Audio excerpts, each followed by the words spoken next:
Hello, Dr. Childress here again. So in that previous video segment, I discussed the domains of knowledge necessary for professional competence in assessing and diagnosing attachment-related pathology surrounding divorce. The attachment system personality pathology, parental personality pathology, and how it affects families and family relationships, family systems therapy, and complex trauma, both as it impacts a relationship, but also as it moves transgenerationally through the family. Let me add one more thing.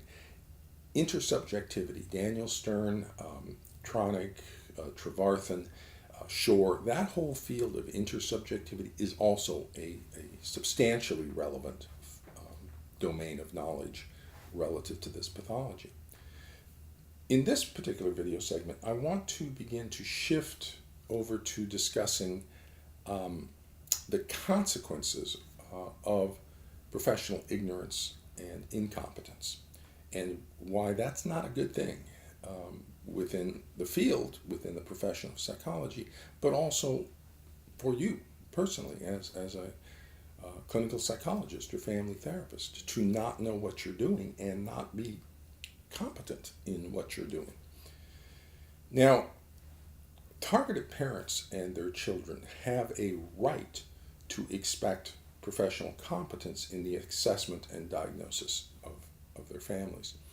And so they have a right given by all the different ethics codes, the American Psychological Association, the counseling psychology, MFTs, social workers, all ethics codes have a standard within them requiring professional competence. For psychologists, the one I'm most familiar with, it's standard 2.01a that prohibits us from practicing beyond the boundaries of our competence.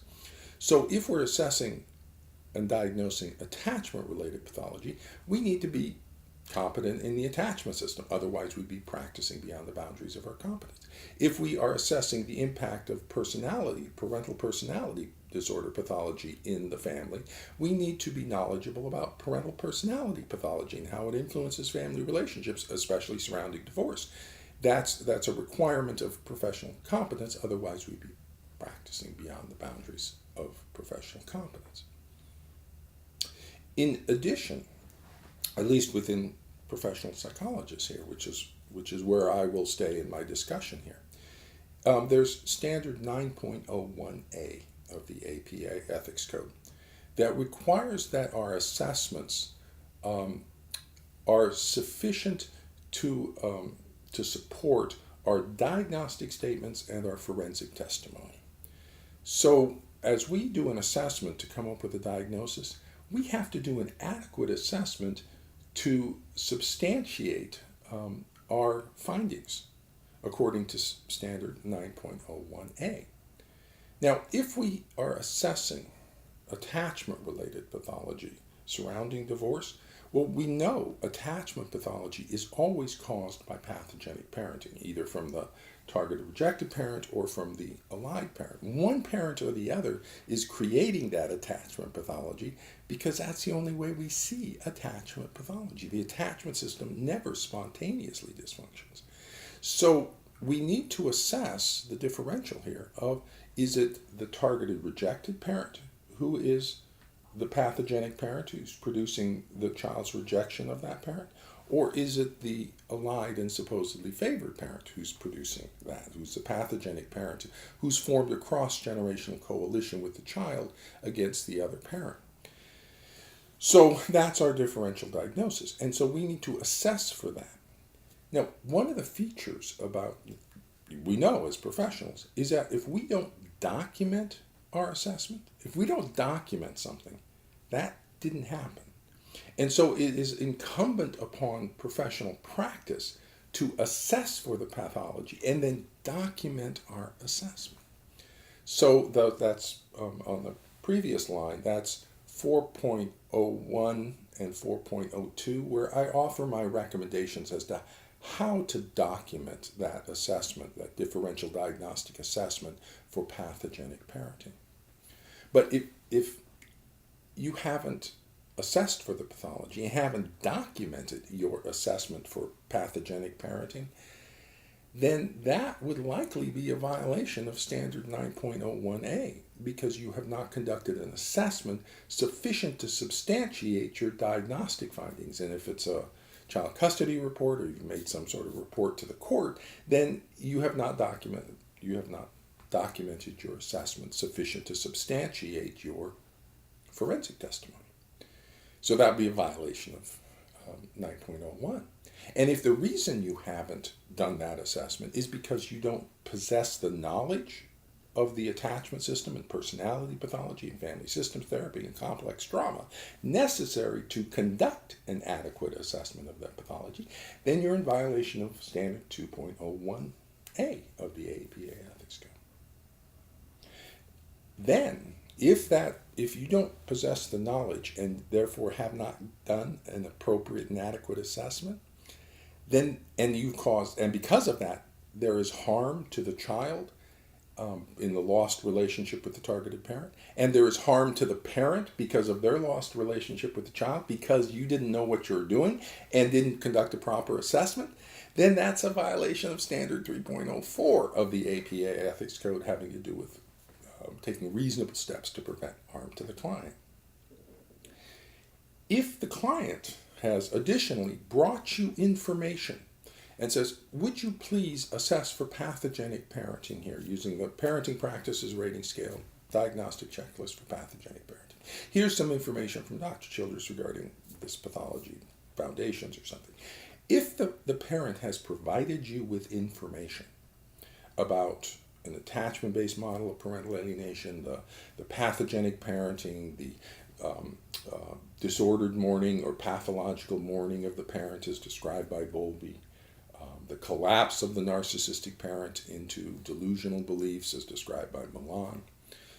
If you have been provided with that information but have not read it and incorporated it into your assessment, then that might also be a violation of Standard 2.03 having to do with maintaining professional competence. So I don't care how many assessments or how long you've been doing high conflict divorce for 25 years.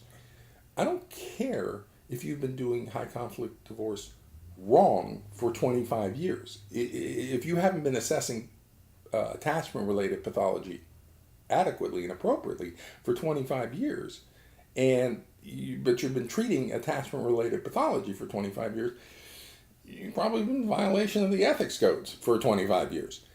And the issue is not how long you've been doing it. The issue is Standard 2.03, which is that you need to maintain your professional competence, which means you need to understand attachment pathology, personality pathology, family systems therapy, and complex trauma in order to be professionally competent.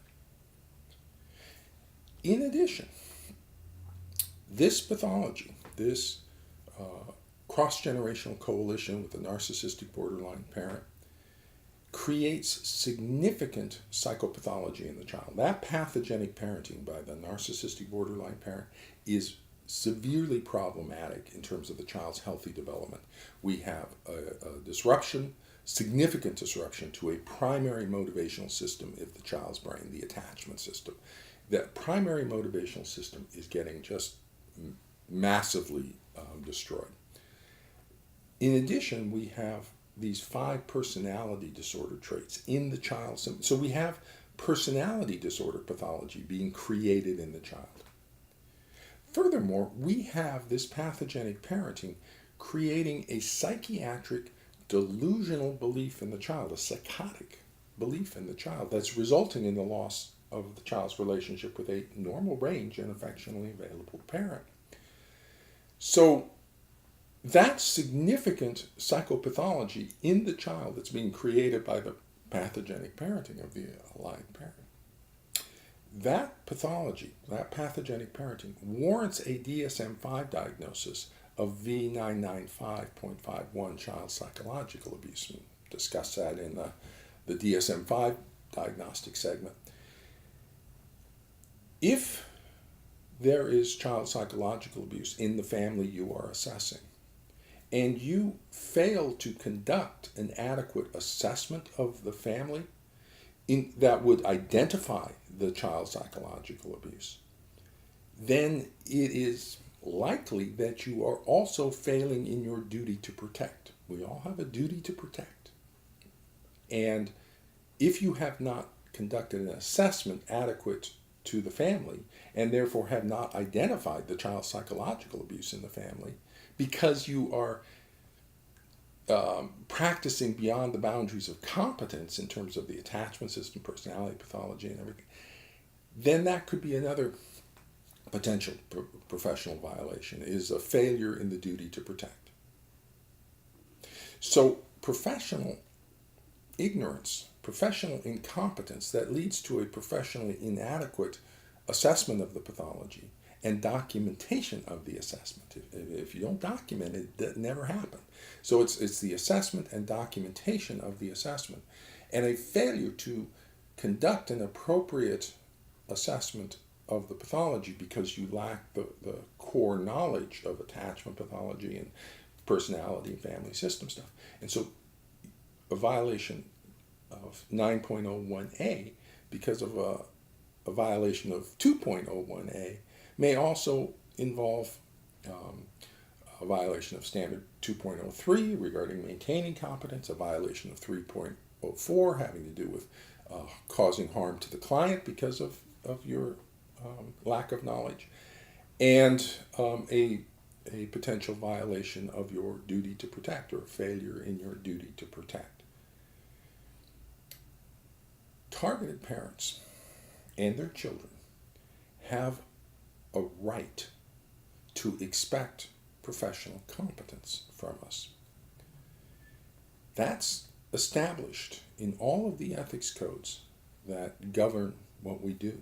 Targeted parents and their children have a right to expect professional competence. The avenue for addressing concerns about professional competence is directly with the mental health professional first. But if they've done that, they've tried to increase or address those issues about attachment pathology and personality pathology, and you have blocked them in their efforts to help develop and increase your knowledge and skill set in these domains, and so you block that, then the avenue to address their grievances would be a licensing board complaint. That's the appropriate place to address violations of ethical code standards. Now, I don't want targeted parents to file licensing board complaints against you. I'm a clinical psychologist. No, I don't want to hurt my professional colleagues. I don't want to hurt you. And at the same time, targeted parents and their children have a right to expect competence. And if they're not getting it, that is the appropriate steps for their redress of their grievances in this case. So follow me over to the next segment, and I'm going to talk about what targeted parents will be doing going forward so that you understand what the situation is shifting towards and what it's moving into. So follow me over to the next video segment and we'll begin a discussion of that.